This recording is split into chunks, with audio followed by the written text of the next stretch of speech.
Brothers of Internet, and welcome to this video where today I will be attempting to build a good cheap vehicle. Now what I mean by this is a car that is cheap yet also pretty good. We could use a sports car, but no, I want it to be a reasonably sensible family car. Actually, where is it? I'm inspired by this. Yeah, what was that there? It's like I was trying to imitate Windows XP. Anyway, I was inspired briefly seeing this after seeing one in Veloace's series. Why don't I build a little crossover thing? What year is it from though? It has to be an old platform at the same time because I want it to be a cheap car, and using an old platform is a surefire way to get something like that. Now, the suspension will perhaps be less sophisticated than the more recent of models, but as long as it does the job of providing decent family transportation, I don't think it matters.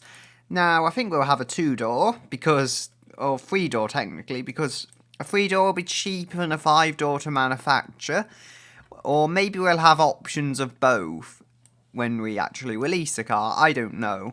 I would just release it as a 3-door, though. It's stiffer and cheaper to manufacture, so it's the way to go, in my opinion. Panel material will be corrosion-resistant steel, and the chassis will be a unitary chassis. We'll go with some galvanized steel, similar to what we used in the luxury chicken, actually, though. Only this is going to be the chicken basic, or something along those lines. Sorry, I'm actually genuinely clicking on the box, but it won't let me. It won't let me select the trim yet, so I'll have to come back to that. Transverse engine placement and McPherson strut, I think, for the front, and torsion beam on the rear. Gives us a good, again, a good cheap overlay of what we're going to do. This is not independent on the back as perhaps a more modern vehicle would have. However, you know, it's running at the very cheaper limit, and it's older technology because of that. So we can't expect everything to be perfect. Now, do we want an inline 3? I would actually say so. It could be a good option if we have an 800cc turbo. That would be a modern engine option. We don't want that. We want a simple, older kind of engine. I think an 1100cc inline 4. So, try and minimise this a bit. It'll probably be made of cast iron, to be entirely honest, just to save the weight. Trim off the displacement a bit. I don't know how much power this is going to make, but as long as it makes some power, it'll be good. Why am I making out of aluminium? I just said cast iron. There we go. 4 valve per cylinder. Even in a 10-year-old, even 20-year-old car now, though, cars had 4 valve per cylinder, so it's not too much to ask of a thing to be 4 valve per cylinder. If we go with the all cast iron internals, it's all we should need. It's such a tiny engine. I don't think we need VVT. Again, little cost savings here and there wherever we can get them. Single point fuel injection. Actually, how much more expensive is a dual overhead cam? So 14.3 and 19.3. I think I'd go with a 2 valve per cylinder. I don't know, this is much better for efficiency though, believe me. Although it might make less outright power, it is much better for fuel efficiency. So I'm going to try this, see if I can get it to work this way. As unconventional as it might be, it's a simple to develop engine. It'll probably lower servicing costs as well. And what else do we have? Standard intake and regular fuel. Because we don't want it running on premium fuel. Who can afford that when you're buying a car this basic? We'll go with a standard tubular exhaust. Maybe make that cheaper. And bypass valves. Three-way catalytic converter. get as few emissions as possible, but just a single baffled muffler. There we go. And we have a light engine that will also deliver us some performance, hopefully. I think I could get about 80 horsepower out of this. And let's see, where is the compression? That's a surefire way to start. There we go. So 55 horsepower. It's pretty dreadful if that's where I leave it though. I can easily though hike up the cam profile and use that to make gains. So 6900 there. I think 73, that is a dreadfully low amount of horsepower, but at the same time, it's within the limits of the engine.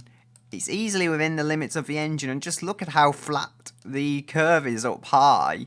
That is what we want, actually. So, yeah, loads and loads of free space to play with. Actually, now I've said that, we could go with low friction cast. Less free space, but better economy, which is ultimately what the car is about. I may have also got less power out of it. I wasn't watching too closely, but what do I care? It's not the main priority that this is a sports car. I think I got a bit more power from it that way. And do we need bigger exhaust? No. Do we need a smaller one? Oh, yes. 75, it's something, okay? It's a start. 0.4, there we go. So we've got a little exhaust, and we've got a very solid power curve here as it goes up to the peak power of 75 horsepower from a very small engine. Well, it's 74.9. There we go. This body is maybe a little smaller than I would have thought. Either way, can we stretch it around? Oh, that looks very odd. We could go with a kind of Peugeot look, I think. Kind of. Not very well, though. I don't know. I don't know what to make of it. Is it a Honda Civic? Is that what it's supposed to be? Either way, I think... Is that... Okay, I don't know. I feel I have to bring that back, though. Otherwise, there's such a stupid amount of front overhang. Bring you back, as I will bring you back. Actually, bring you forwards. It looks slightly... I wouldn't say extraordinary. When Velsatis. That's what comes to mind. It's not a Velsatis, but it vaguely looks like a Velsatis. The more straight up rear window should be good for practicality though. So I'm happy to maintain that theme throughout the car. I'm just going to do this now, because otherwise will I even get to it? Ooh. Speak of that for a colour. Yellow, bright yellow. I mean, that's not going to be a cheap colour. If I want cheap, it'll have to be something like black. Not brutal black though, that's more plastic even I'd look for. It would have to be a silvery colour or something of that kind. Yeah, a bit more like that, but not just exposed steel. What else do we have? Sorry, my mind just went completely blank. We have mirrors, which I always forget to add. We don't want chrome trim, we just want black. Yeah, chrome on this car is not expensive, so it just wouldn't work. We could have some headlights, sure. A car without headlights wouldn't be ideal. Wait, are these called the Useless? That's a very strange name for some headlights. They don't seem to work unless they're pointing straight ahead though, which is very strange. And oh, they are very vintage style. I don't want vintage style though. I want it to be modern but old, so to speak. So yeah, we're going to use the old platform, but it's no particular excuse to just cut all the modern parts out of a car. I think I used these on the van, actually. Getting a kind of family theme going, so to speak. So there we go. And they're the exact ones I used on the van. No, they look good, actually. They look very good. They're right in line with what I was going for. And then there's these ones, which aren't. So, yeah. I'm thinking of the Land Rover. That's what I was going to say. I'm thinking of the Land Rover, Range Rover, and the other one. That over their lifetime, the not Freelander, what's it called? Discovery. That the previous gen just gone. That they updated it over the lifetime because it started to look dated. So they just changed bits at the front and back and really facelifted it to make it look good throughout the lifetime of the car. The Ford Fiesta, again, the generation before the last, they changed the headlights up quite a lot on that just to make it look more modern. And I think grill here. What do we have? I think this is good, so it'll probably be terrible. That's how it normally goes. Ooh. Are you actually not terrible? Wouldn't that be a surprise and a half? I think they need to move forwards, though. Yeah. It cuts up all the bodywork around it. Flip it up. No. Okay. I'll come back. Pretend that didn't happen. Ah! Oh no! It's a trap! It's like a Velsatis on the back, but on the front it's far worse. Help me. That's probably the best angle. I'm sorry. Sorry, guys. Okay. Having said that, I don't actually think the Velsatis is that bad looking. We'll have a 5-speed manual. Keep prices down. And open differential. Radials with medium compound tyres. Don't want to go too wide. Want to keep 175s. Keep the cheapness going. And no alloys. We want to minimize the wheel size. So 15s, no, 14s. They should do a good job. A good enough job. We'll go with some solid discs, perhaps. Vented discs. Why am I going to vented discs? Sorry, my brain just wandered completely away from me.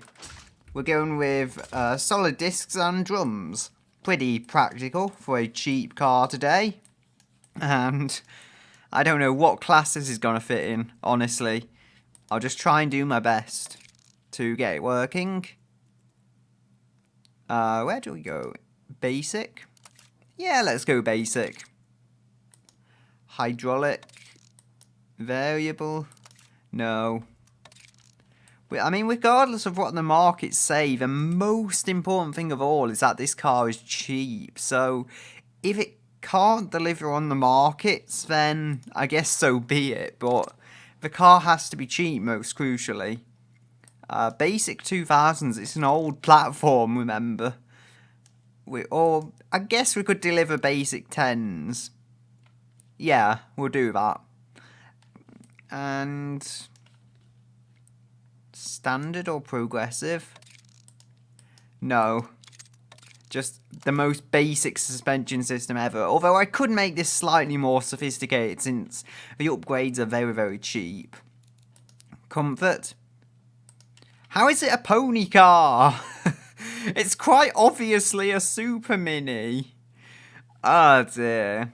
passenger fleet. It would do well as a passenger fleet if I built it up correctly. However, I don't think I want that. I want it to be cheaper than that. The interior, 74. I think 2 plus 2. No. I need 5. We can seat 5 in this car, sure. With skinny tyres and everything. On the comfort suspension, it looks awkward just how goofily tall it is off the ground. See what classes make of it once it starts getting lowered. It's 150. There we go. Torsion beam. You are my rear suspension. So, where? Oh, there is a lot of problems.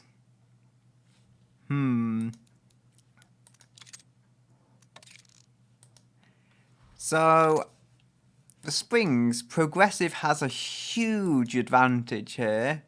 Progressive has a huge advantage when it comes to looking at the springs. And the gear ratios? I don't know. They'll want an automatic, naturally. Oh, city budget. That's about where it should be. So, why won't you city budget, people? Go with a 4-speed. What is wrong with you? It's 2018. Admittedly, yes, it is 2018. And I'm trying to stick a 4-speed on the cars I'm selling to people, which probably isn't good enough anymore. But I hope it is good enough in my weird, twisted mind. Right. Is there a way we can save more money? I would actually say the body, you know. It means I'm going to lose my gorgeous flowing lines, but so it will have to be done in order to save what this car must become. This one seems to have what's necessary, sorry. Go on the body. We have a few various ones. I think there's a kind of van style one, yeah. A people mover, as they call it. I wonder if we could get a 7-seater. That would be good. As a good cheap car to have extra seats. This is like the Yaris Verso, first generation at least. I don't think there was a second generation, but I said first generation anyway. So my mind's just getting confused with all the numbers and words coming out on this screen right now. Just look at this gorgeous thing. A beacon of modern engineering.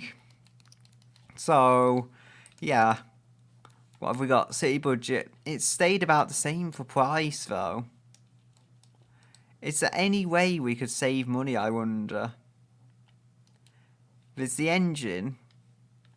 I've done about what I can, though, with the engine to have a good unit, which is still very cheap to manufacture. There's not much I could do. I could put multi-point injection on, which would make it a better unit, but it would cost more. Right. Is there a 2-door body? Just a standard 2-door hatch? Yes, there's this one. I built kind of a mini rival with this, actually. Once upon a time. Fun days. Oh, it has got cheaper, I think. Well, no, it has got better for city budget. Whether it's got cheaper, I don't know. 57.1. So, 57.1. What does it come up as when I change it to that? On budget. Come on. Yes, so the body can change it quite significantly. What do we have? I think I'll try this. I think I'll try the crossovers. They're now 10 years old at least, so they are older vehicles. And it does do 30 miles per gallon. I'm inclined to say that's not enough and I can do better, though. So, yeah. It's an inline 4. Do we need it to be an inline 4? Could we make an inline 3 and save some money? 54.6. Okay. How heavy is it? 1077. This one as well. How heavy is it? Because that directly affects fuel economy, remember, how heavy the car is. The comfort value is terrible. The thing is not comfortable at all. It's shockingly uncomfortable. Sitting on a spike is probably more comfortable. Oh, no, that'll probably be expensive. When we're talking old, we could go really old. Go to the mid-90s. 95 hatch. Oh. 54.9, so this is a little cheaper. And then we have this. 54.7. 54.5. Okay, I might know though, if this can do it. Oh. That is very strange. I was sure I could put rear engine on this. Maybe I have to go with another form, so to speak, to do it. Oh, that's a shame. Doesn't seem to take too nicely to it. Okay. Anyway. Where is the mighty suspension tuning? I need that back. Where are you? Comfort. Something. Oh, low safety. How has it got low safety?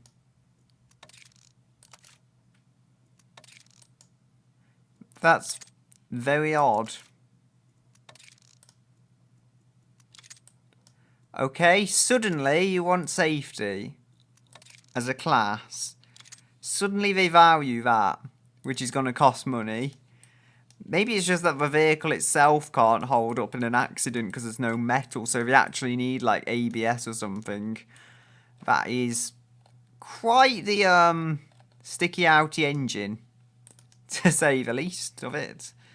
It's on solid axle leaf. Maybe that's what was causing the safety penalty. I think that makes sense now. There we go. It's much lower, as it should be. And I can have it on full comfort suspension without it looking too goofy. But, but how? That engine is tiny and it's still sticking out the front. I think it's because of the leaf springs. I think it'll go away eventually. Basic. No? They don't like that safety. Okay. Advanced safety. 92. So pin that to the top just so I don't mess it up. Yeah. 54.9. It's got some standard safety on it. I've got my torsion beam wear suspension right there. And it is pretty good as a upgrade. Although I was trying to achieve something, wasn't I?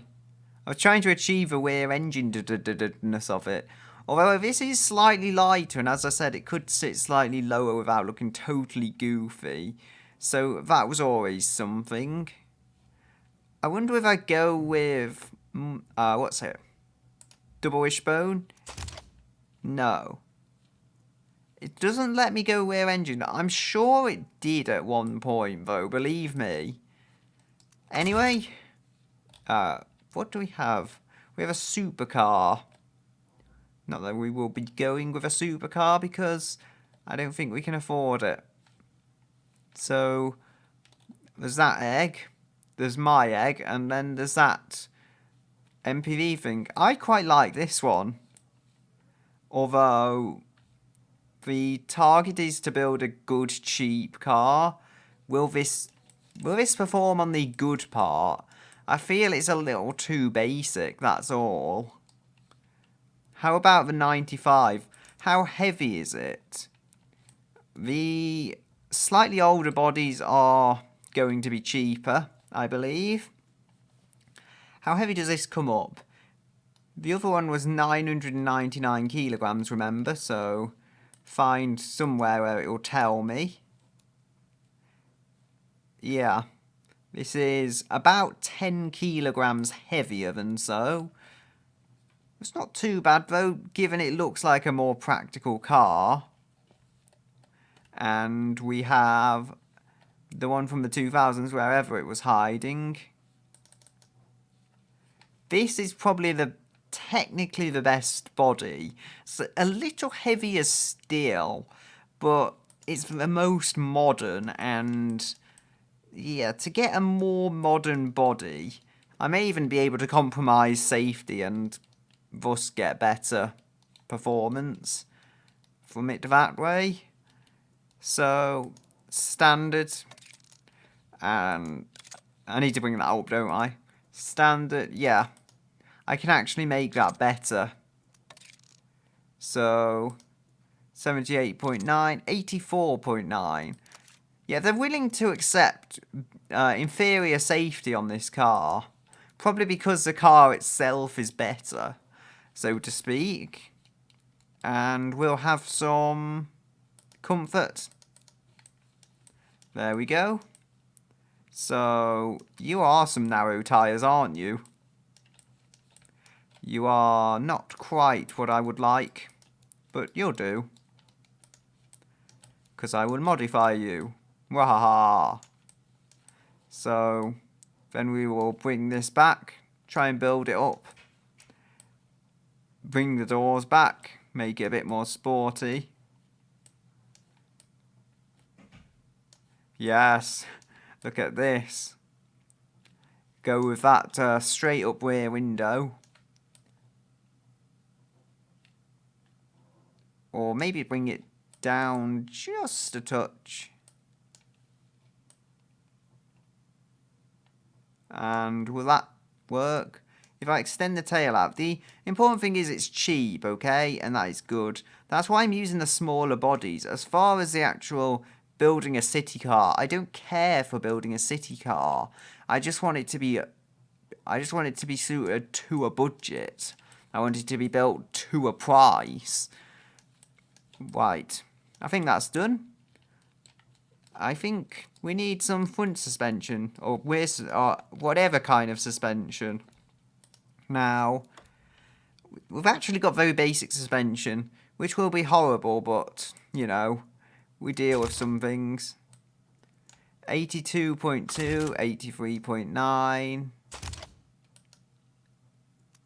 Oh. Leaf springs. I'm sorry, if it's a way to save money. The problem is I don't think leaf springs are actually that cheap. Well, 56.3, 57. Yeah.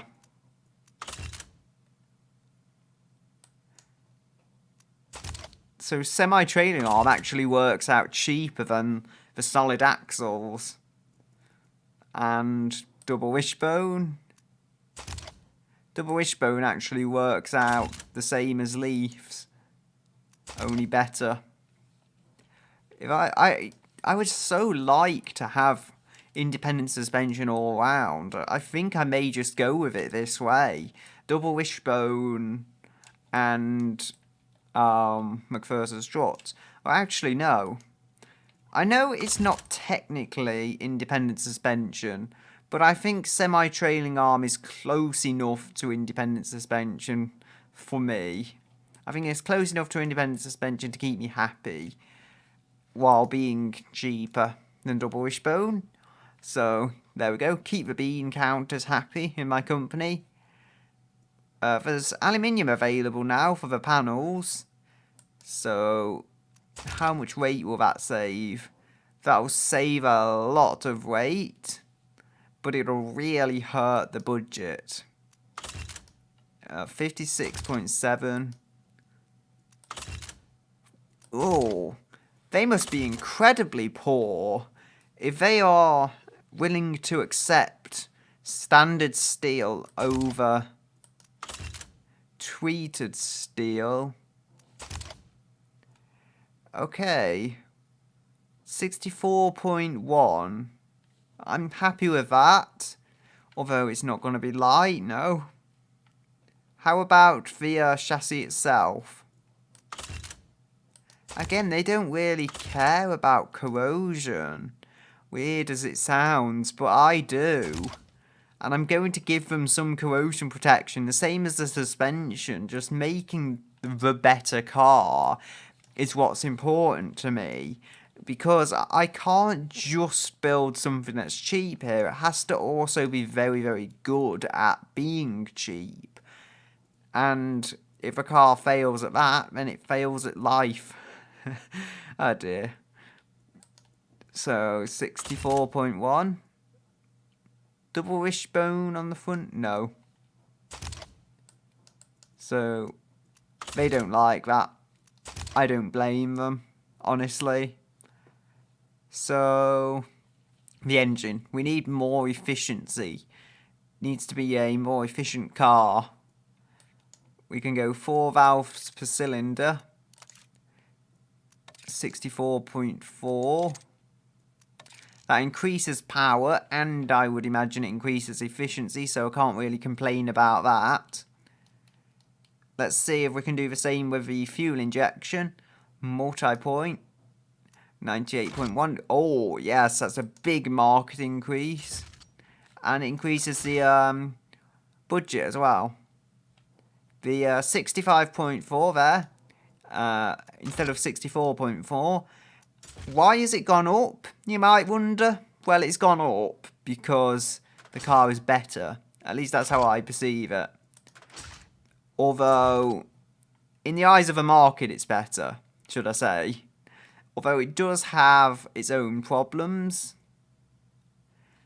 We have direct injection as well, which isn't really as good. It improves on the market, but it costs more, and I don't really see much power or economy difference when I've used it before. So, there we go.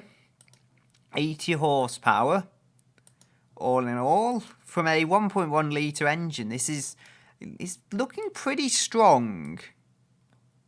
It's looking pretty strong. The power curve, as I've said before, is definitely not bad. If I can get 85, come on, 85. I'm just pushing for it now. And it did it. It's a slight struggle, but it does it. You might say the engine will feel a little strained, but so that's the way it's going to be. It is not a powerful car. 87.0 horsepower. Will it rev higher? Please don't rev so high you explode the engine, though. Oh no! Oh, that was so concerning. 8200, we're safe. The pistons aren't exploding quite yet. Let's hear it.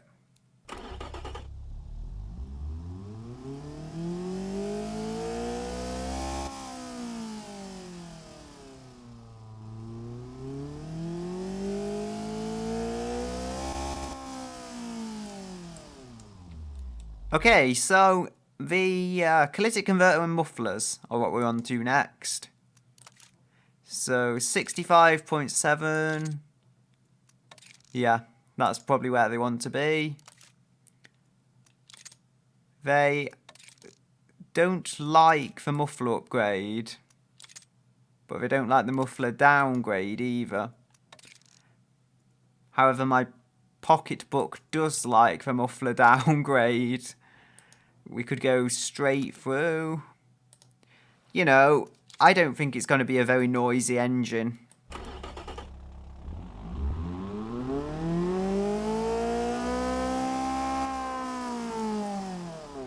Ooh, maybe that was a little loud. Oh well. Who cares? You live with it. You bought a cheap car. You bought a cheap car. Live with the sound.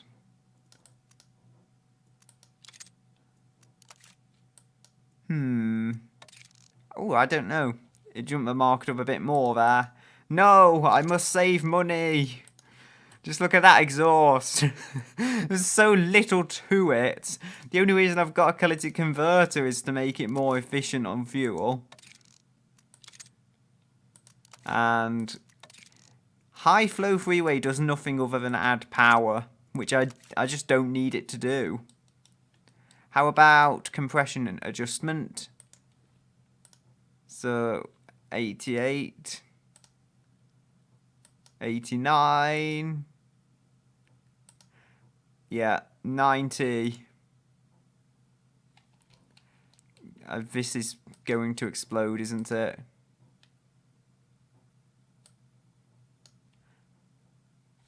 I think I need to down rev the engine. For its own protection, I need to lower the RPM. I hope you understand. It's still making a lot of power, mind. The problem is, there's a certain amount of engineering that needs to go into it to make sure the engine kind of has low-end torque, but high-end grunt. So 61 seems like a good number for it. It gives me good grunt low-end down and good torque on the high end. So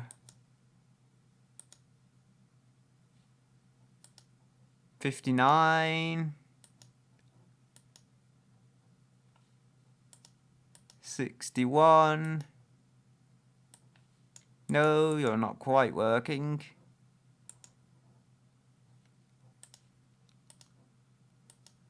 Hmm. 88, let's try that. So it should be reasonably stable. Trying to keep it stable is where the difficult part comes in.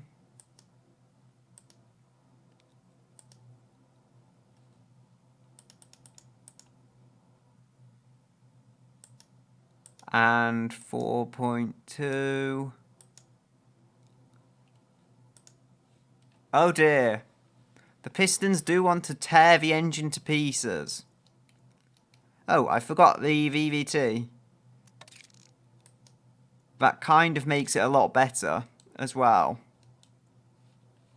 With the overall stability.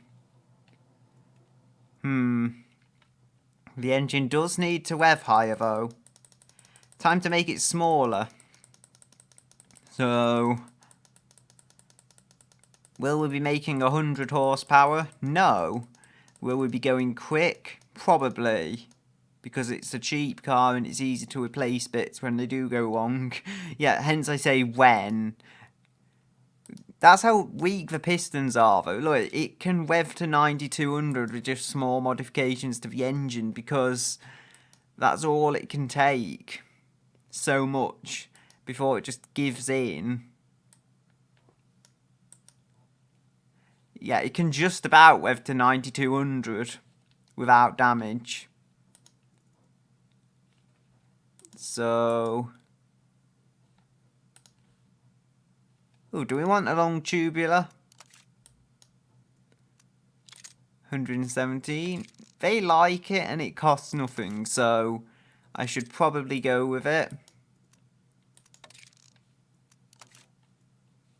Oh wait, does it hurt the power? No, actually. It doesn't really do anything, but it adds a slight amount of torque.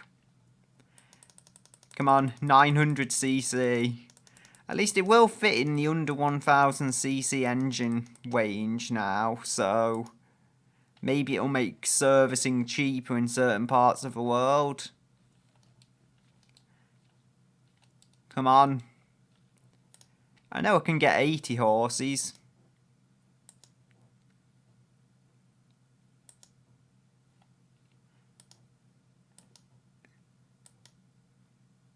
$80 ponies. Well, 80 ponies of natural horsepower. So there we go. Whoa, I just realised it's revving to 9200. Are there any normal city cars that rev this high? Because if so, I don't know about them.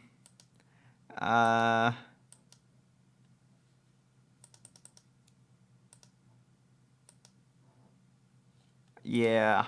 9500 RPM. It revs as high as that, what do you call it? Key sports car I built with its 660cc engine, and this has no sporting intent whatsoever.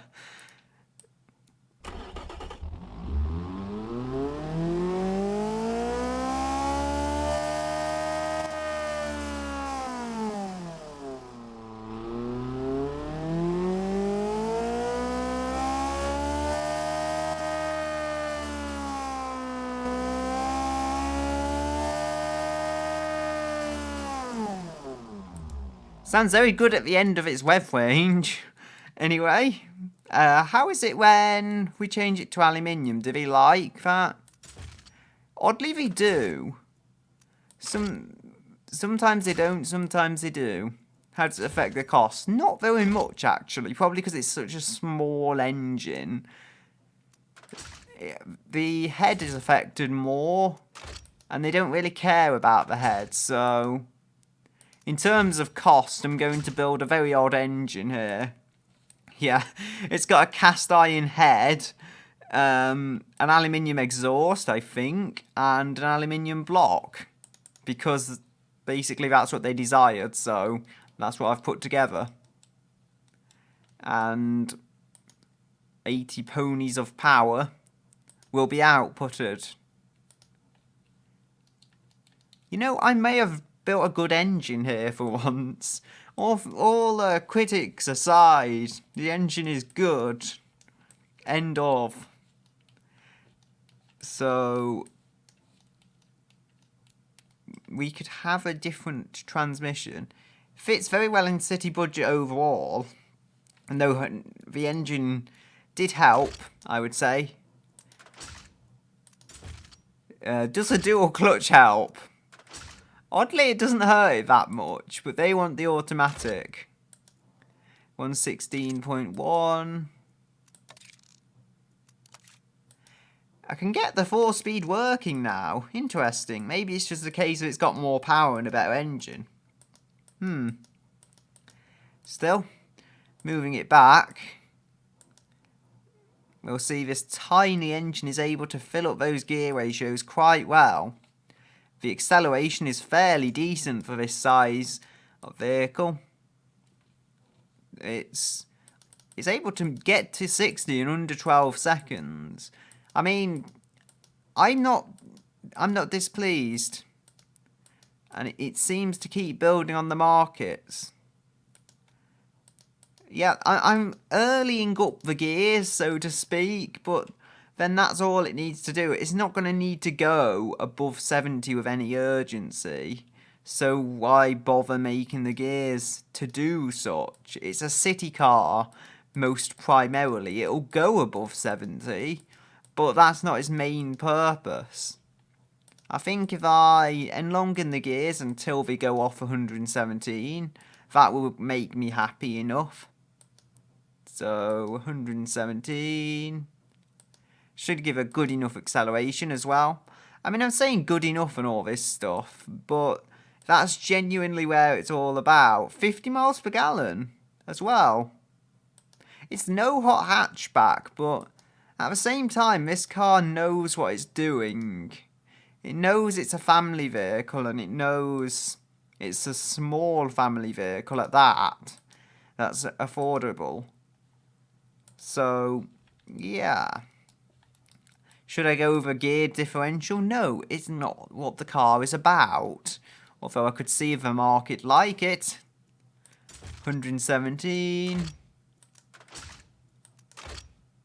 They have an odd love for the geared and electric differentials. They don't really like the vicious though. A bit vicious on them. Yeah, I could put that on, but why? It would take away one of the main features of the car, and I put more expensive tyres on. Why on earth did I do that? So 117.2, 117.8, 118.4, 119. Okay. 155 should be good. Although, yeah, they're probably not the most stable size in the world. I'll give it a slightly wider stance. And basically move the tyres out to fill that. Because otherwise, there would be no particular need for it. Come on. Wider track. And yeah, I think that fits it. Look at all that, all that market. I mean, it's so cheap, yet also it's not particularly dreadful in its class. That's what gets me. And the brakes can actually be made smaller, so it tells me. That if that is true, that is definitely not something I will contest. I may need to go with drums even, which would be strange.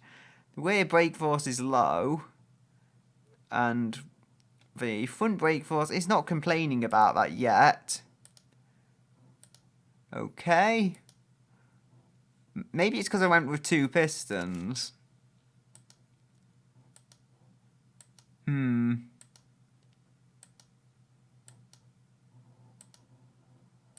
I wonder.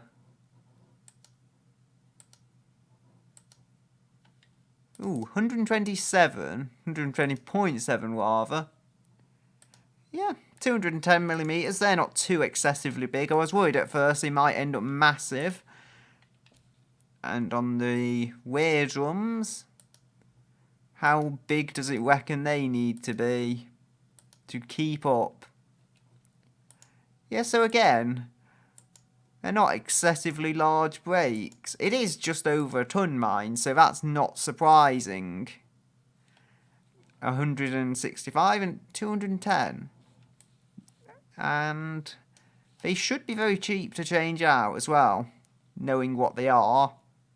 And do we want a skid tray of any kind?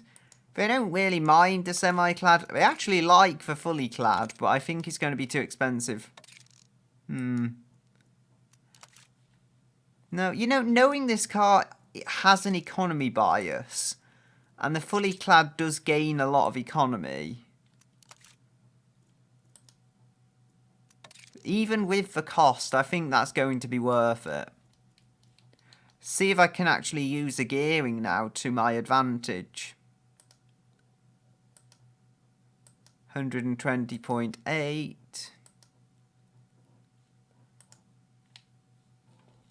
Actually, a 5-speed automatic. Again, this is going to cost a bit of money. It's cost a bit of money, but still, building in goodness.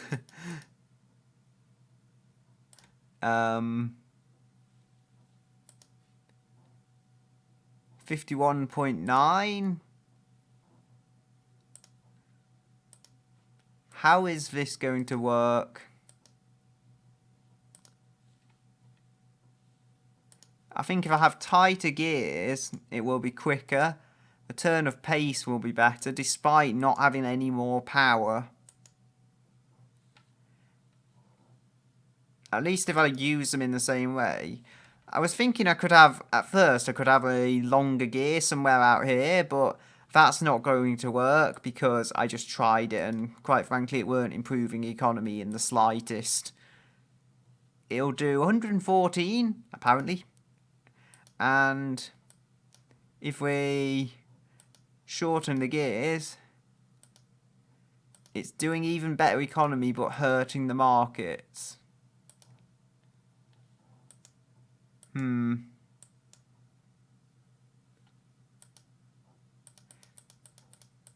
So, do I want to hurt the markets to get better fuel economy? I guess so.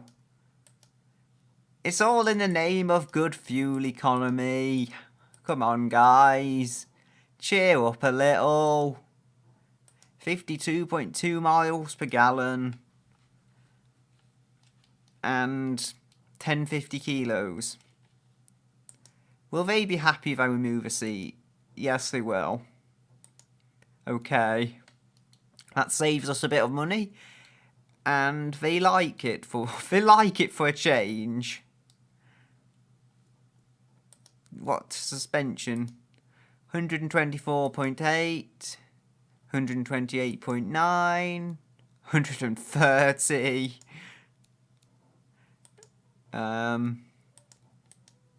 Okay, so apparently utility and sport are the same.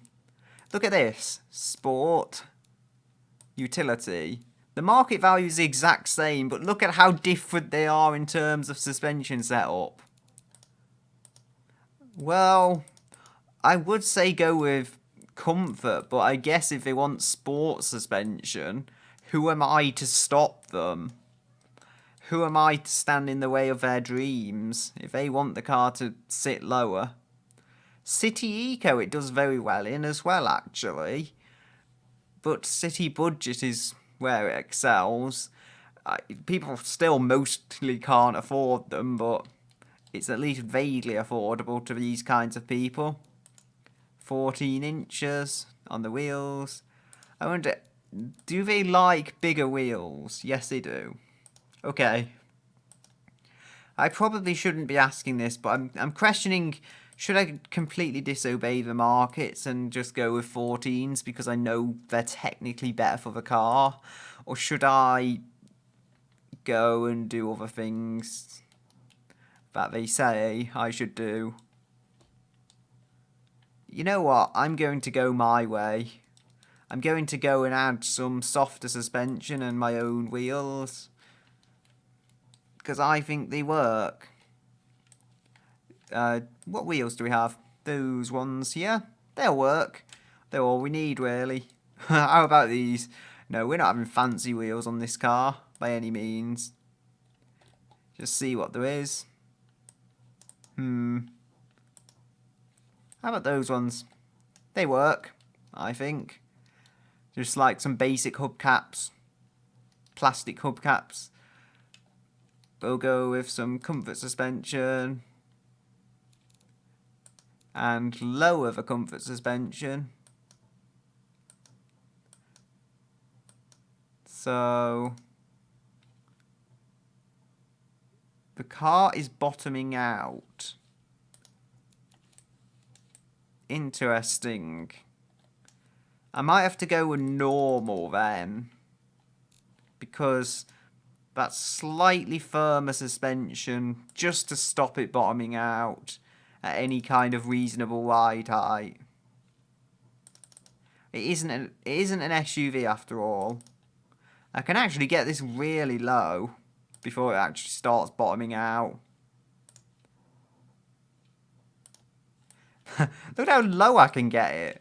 So all that without the car bottoming out, that's quite intriguing, I think. Anyway, we have a kind of mediocre score. The engine is underpowered for the car's weight. I guess that's where we disagree. If this is thinking from an American's perspective, they may actually be very correct. However, from a European car's perspective, that 12.2 seconds, well, slower than it was, but it still isn't that ridiculously bad. It's still a fairly decent acceleration time for a car to have. If I move that down, yeah. So 11.7. And I'm trying to keep 11.7, I think. No. There we go. At some point it snaps. There we go. 11.7. 11.7, that is pretty good for a European car. Mind, it's not as quick as a lot of American cars, but Does it matter? We don't have V6s here in the same quantities, and as long as it gets the job done of moving people around, that's all a lot of people want from their car. The weight balance is surprisingly good. It's only got 56% at the front, mind. The engine is tiny and partially aluminium, so that's perhaps why. 52.7 miles per gallon even. There's two types of pistons, so there's low friction cast and there was these ones, which is some unpronounceable thing. I'll just see if changing that gives me better fuel economy. No, it doesn't. I did have a better fuel economy technology on the engine already then. Okay. Whoa, this way. There we go. I'm pretty pleased with the weight and how it's overall turned out. I could try and mess with the engine, but why bother doing such? And the door handle I can have here. That's going to also be plastic. Just reflecting what this car is and where it comes from. This car is not too posh. It just gets the job done and moves on with its life. No, not too much chrome. Not too much fashion. Probably doesn't even have air conditioning. But it will do the job of moving people. Headlights. We will have some, hopefully, reasonable looking ones. Ooh, we actually have these, don't we?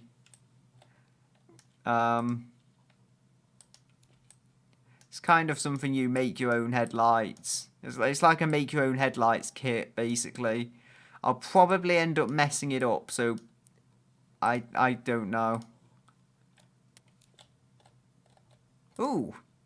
Actually, now having seen these, thing is, I think I've used this body before, so I don't just want to make a repeat of the design I did before.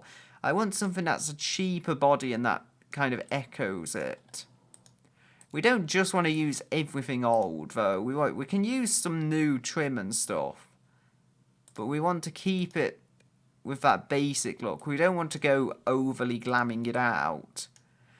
We can go with a chrome grille. I'm not saying make it completely devoid of chrome, but we don't need to go with much chrome at all, because chrome is not a character trait of this vehicle. So I return after the game just randomly crashed, and hopefully I can get the grille fitted, basically.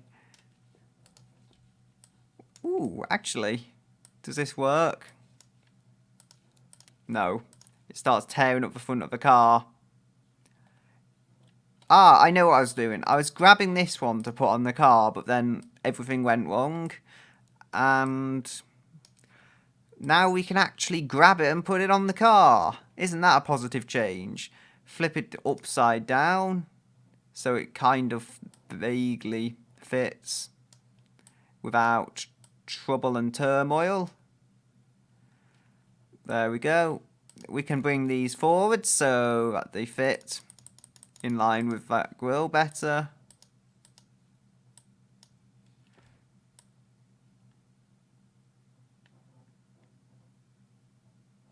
Okay, that is some odd grille work, basically, in the way it fits. I don't mind too much, as long as I can get it working like that, yeah. Who's going to ever know? Seems like it's merged now, I don't know. Something was going odd with it. Anyway, we need a badge. What better badge than to give it? The peasant badge.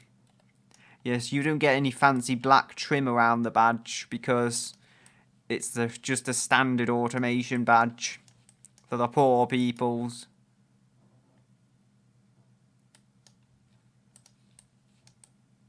And we need a door handle on the back. No chrome ones, remember. That'll probably get messed up again, as they do, but it'll be okay. This does look okay. I mean, I don't know if it looks like an older car. It's hard to say, but it just looks like something that... It looks sophisticated, but without trying too hard. I guess like a Skoda might be supposed to look like. Like, it's not trying too hard to be impressive. And I'm not sure I like that smile. A car should have an approachable smile.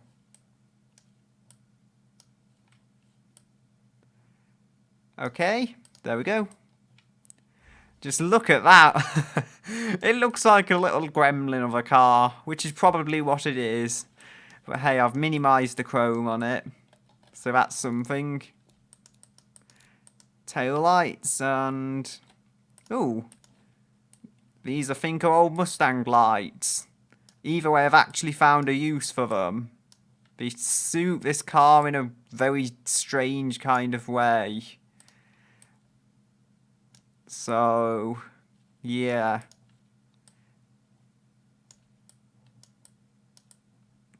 There we go. I wonder if I flip them up the other way.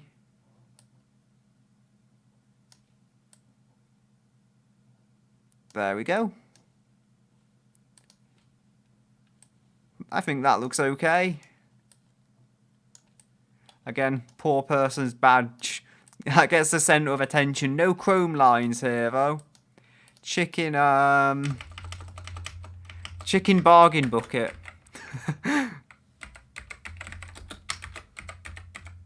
Sorry, it was just too much a good of a name to pass it by, you know.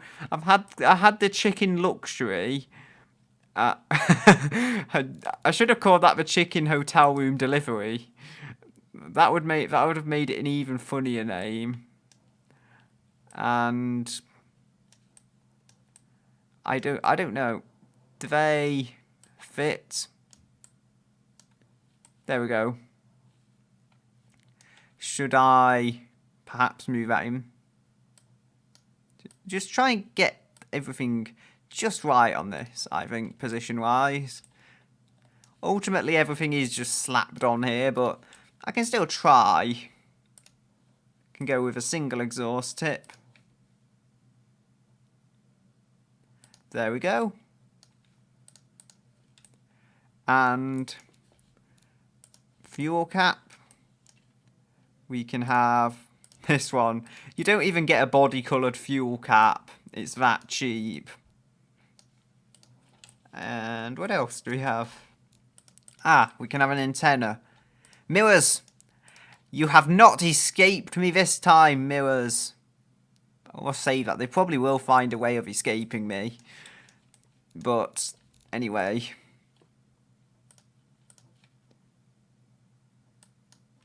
Look, they're not pretty mirrors. They're not pretty mirrors, but I guess they'll have to work. Because I remembered the mirrors, and those were the first ones I thought to put on. Yeah. It's got mirrors. I didn't forget them. Right.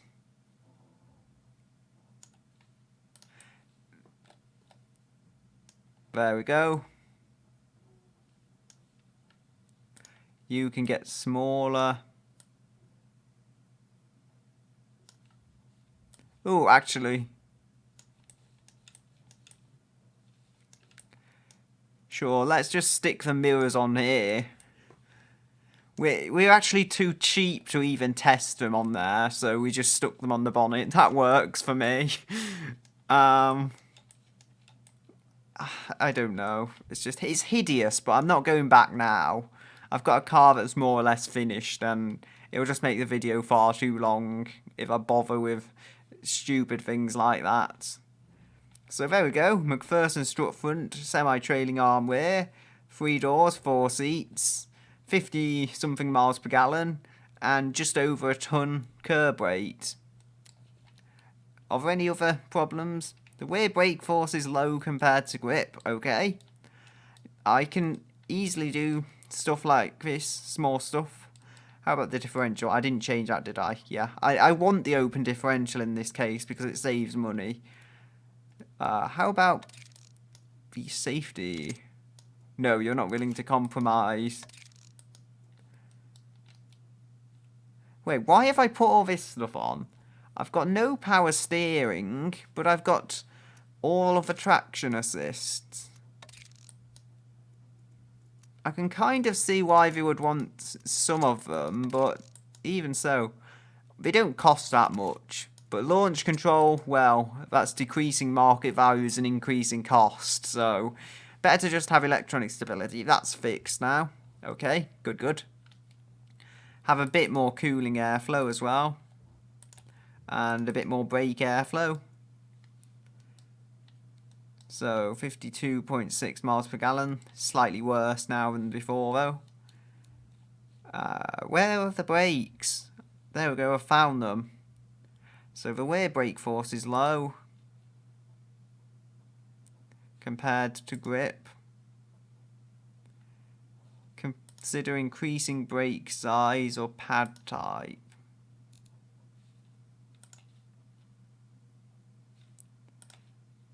Oh, no. The car's weight and lack of power steering is reducing drivability and comfort. Consider using power steering. Car's handling tends towards understeer. Well, it would. It's not a handling car, okay? It's reducing drivability and sportiness. Consider adding front grip. No, I won't. How about that? You've got electronic stability control. Why don't you just turn it on? I'm sorry. It's just... It sounds like I'm having an attitude, but really... If you're buying a car this basic, why would you be complaining that it's not putting the power down well enough and things like that? Really, you should just be happy that the car does what you want it to do comfortably and does it to a good level. It's any kind of performance thing should be second priorities really. The car's load capacity is low. Now I don't want to increase spring stiffness because I'm reasonably content with how it is at the moment, and I'm wanting it to be reasonably comfortable. I could increase the front tyres a bit. That would make the handling better, but I don't want to go any more than 165s. I'll do that just to make it handle a bit better. But I don't want to go any further than that because the car is not a handling car. It's pure economy, and that's going to hurt the economy. Yeah, it's taken a few points of a miles per gallon off me, which is quite a bit in this kind of respect. The load capacity is low, the engine is underpowered. How much weight does power steering add? Yeah, that doesn't help. Nor does that. Premium. Kind of city budget still, even with a premium interior. Hydraulic. 130.8. So, there's that. Oh, the miles per gallon. Miles per gallon takes such a huge hit, though. I'm sorry, regardless of how much it improves the market, when it's actually taking 2 miles per gallon, or when it's actually tearing 1.7, let's say, miles per gallon right out of my hand, I just can't do it. And double check this. Ooh, it's got ever so slightly quicker to 60. That is fascinating. So, something about the way it is. I guess it's just a slightly wider tyres, give it more traction, help it get off the line. But as I was saying, it's not a bad accelerating vehicle. I'll go on normal here. Go and adjust the suspension to be lowered again. Until it comes up showing me it's bottoming out. I don't want it to bottom out. Because that means a floor is scraping on the bottom of my car. Or vice versa. Whichever way it works. I can physics. So, yeah, we don't need power steering. Power steering, where we go, we don't need power steering. It's a cheap car. I can get away with it in this case. It's not a luxury vehicle. Come to think of it, yeah, it's also a lot lighter than the luxury chicken. The chicken bargain bucket, as it's called. The family can be called 900. The variant can be called 985 horsepower, I guess. That's all I can think of. 900 inline 4. No. I might change that name later, but I'm pretty sure the name Chicken Bargain Bucket will stay. It's just one of the best car names I've ever come up with. It's a pony budget as well. How poor are people that they think this is a pony car? Moving on. Export car to BeamNG.drive. Yeah, let's do that. I'll join you in Beam. Okay, so here we are in BeamNG with the vehicle. Let's turn the lights on. I also didn't add indicators, but there's some at the side, so it's okay. And yeah, we can use indicators, naturally, as you would expect. Thanks, headlights, for thinking where I didn't. Anyway, you'll see I've also changed it to this kind of greyish black colour, which is more likely what you would get this car in. It's a bit too shiny, perhaps, now I actually get it into Beam, but it is an easier colour to mix, I would say, and hence why it would be used on a budget brand, because it's not like the yellow where you'd have all complicated metallic and stuff to manufacture with it. And into auto we go, and off. And this engine is kind of loud because it's not muffled, so yeah. Come on, if this sounds like I'm going really quick, but I'm not. I'm not going quick at all, actually. Whee! Small front wheel drives, though, in the history of this series have tended to do quite well. So yeah, I will need to turn my volume down, and I'm trying to multitask, but I'm somewhat able to do it. It's very predictable, even though it's got an open differential and nothing fancy. It does get the job done. I guess the normal suspension will help, as well as opposed to having incredibly fancy sports suspension, which might, you know, do better technically, but it wouldn't. It might technically do better on a track, but it wouldn't do better where there's actual bumps. Come on. Oh, jump, jump.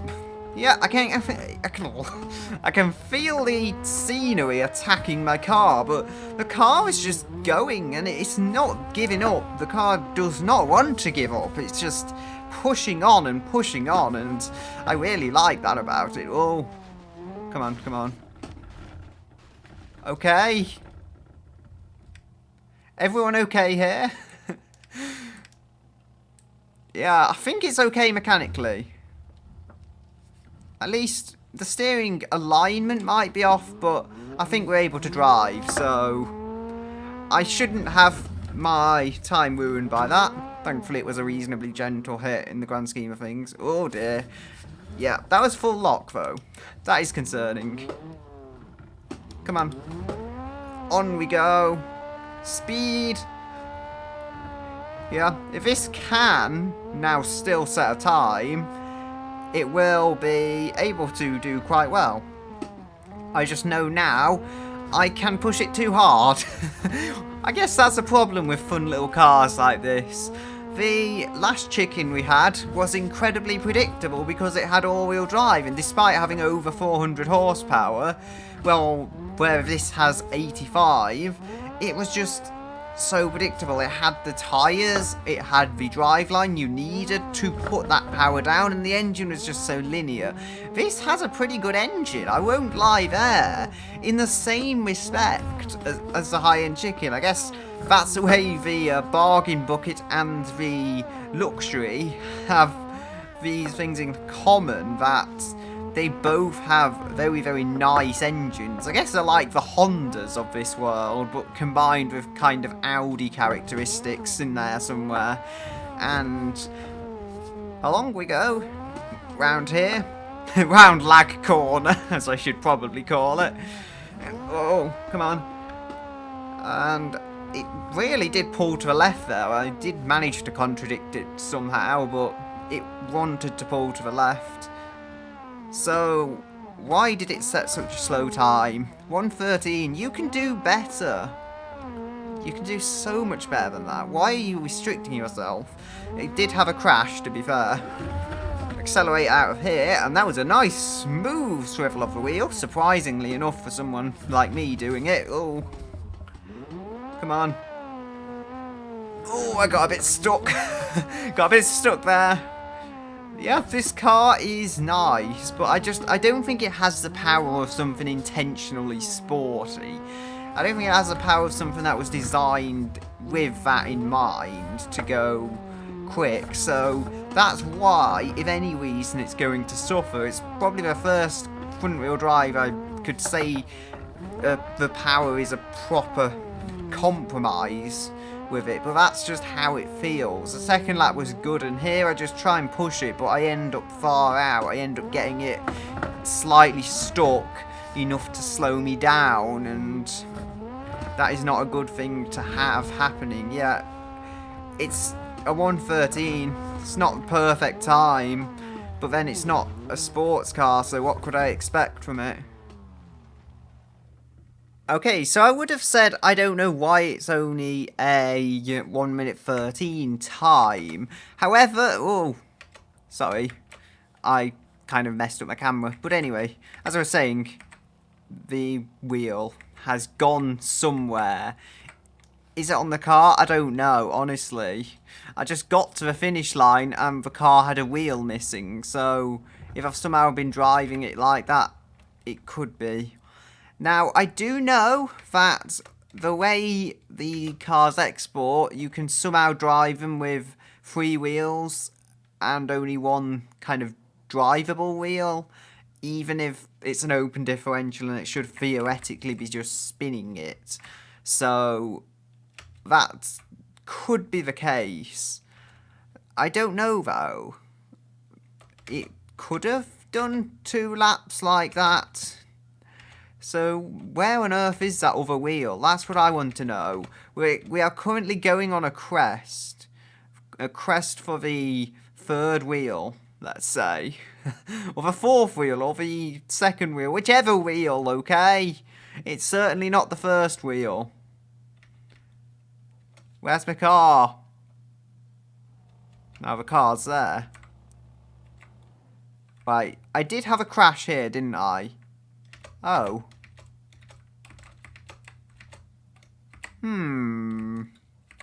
Suspicions. I'll have to watch the footage back, but I'm sure I backed out and I checked that the wheel was on the car. And it was. So, yeah. Either way, if that is a 3-wheeled time, it is mighty impressive. Otherwise, it's not, because it's come below the Satsuma Cardinal with a 1:13.841 time from that car, and above the Cedric Mark 1, which did a 1:15.952. This car in itself is a 1:13.905. So yeah, it's very close to a front-wheel drive Satsuma with I think a front-wheel drive mounted V8. It's not too bad in its own way. It's come slightly below my rental car. They say the fastest car in the world is a rental car. It's certainly quicker than a cheap car, that's for sure. It is 0.1 of a second below it, which is, I guess, exactly where this car should be. It is also below the Liguan by about 0.4 of a second or so, and Mr. Brobberly and the 8-speed Demon, which I couldn't control, and the Gavril Cruiser, which also I couldn't really control. So yeah, it's a nice vehicle, but it just doesn't have the brute force to take on some properly sporty cars. The 85 horsepower this gives just isn't enough. And it's sad to say it, but it's true. So with that being said and done, we're going to say goodbye to the car, and I'll say goodbye until another day.